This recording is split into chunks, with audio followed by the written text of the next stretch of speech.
From Washington, this is VOA News.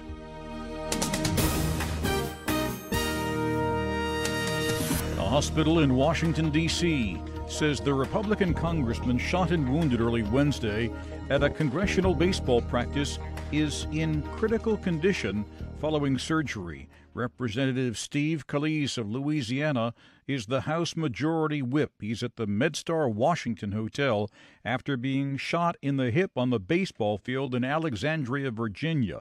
Several other people were wounded when an attacker with a handgun and a rifle fired on Republican lawmakers practicing for a charity baseball game scheduled to take place Thursday in the nation's capital. President Trump is at the hospital visiting Scalise. He spoke earlier about the shooting. We may have our differences, but we do well in times like these to remember that everyone who serves in our nation's capital is here because, above all, they love our country. The gunman was 66-year-old James Hodgkinson of Belleville, Illinois. He was wounded by Capitol Police and later died. He fired repeatedly at the men on the ball field before police were able to return fire. Besides Scalise, a Capitol Police officer, a congressional aide, and a lobbyist were also wounded by the shooter.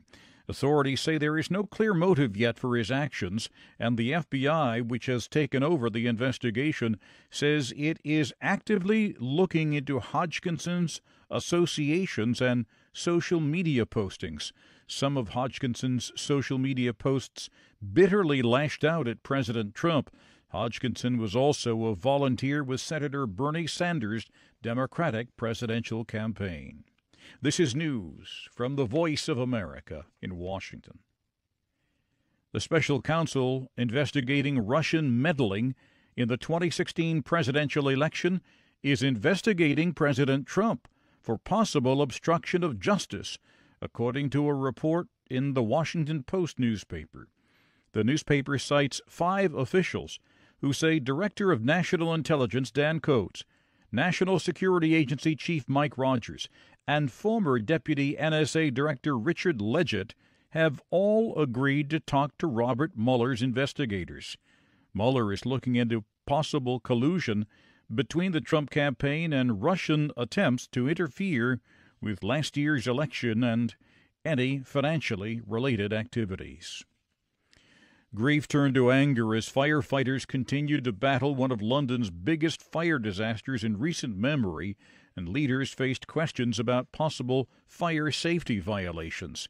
Police say at least 12 people were killed as a rapidly moving blaze raced through a 24-story apartment building in West London in the pre-dawn hours Wednesday, trapping residents. The death toll was expected to rise as firefighters went floor by floor, dousing the remaining flames and searching for survivors and victims in the high-rise. This is witness Amina Sharif. It went literally up. It started firing from the outside all the way to the roof and then all the way down. And then by then we can see a lot of children and a lot of mothers and fathers screaming for help, help, help, and putting their hands on the window and asking us to help them. And we couldn't do nothing, and we can see like the stuff on the side was falling off, collapsing, and we were just standing there hopeless, screaming, and they were screaming.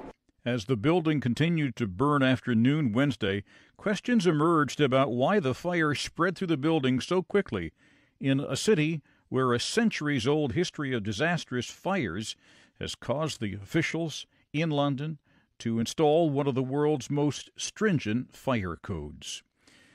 And finally, at this hour, gunmen are holding an unknown number of people hostage inside a popular restaurant in Somalia's capital Wednesday.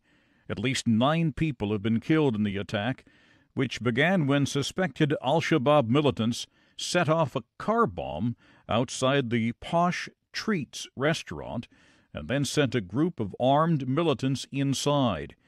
A witness told VOA's Somali service, "We heard a huge deafening explosion and saw a flash of light. Then, after 30 seconds, gunfire ensued inside the restaurant." You can find more on these and other of our many breaking and developing stories at this hour anytime around the clock at voanews.com. That's the latest world news from VOA.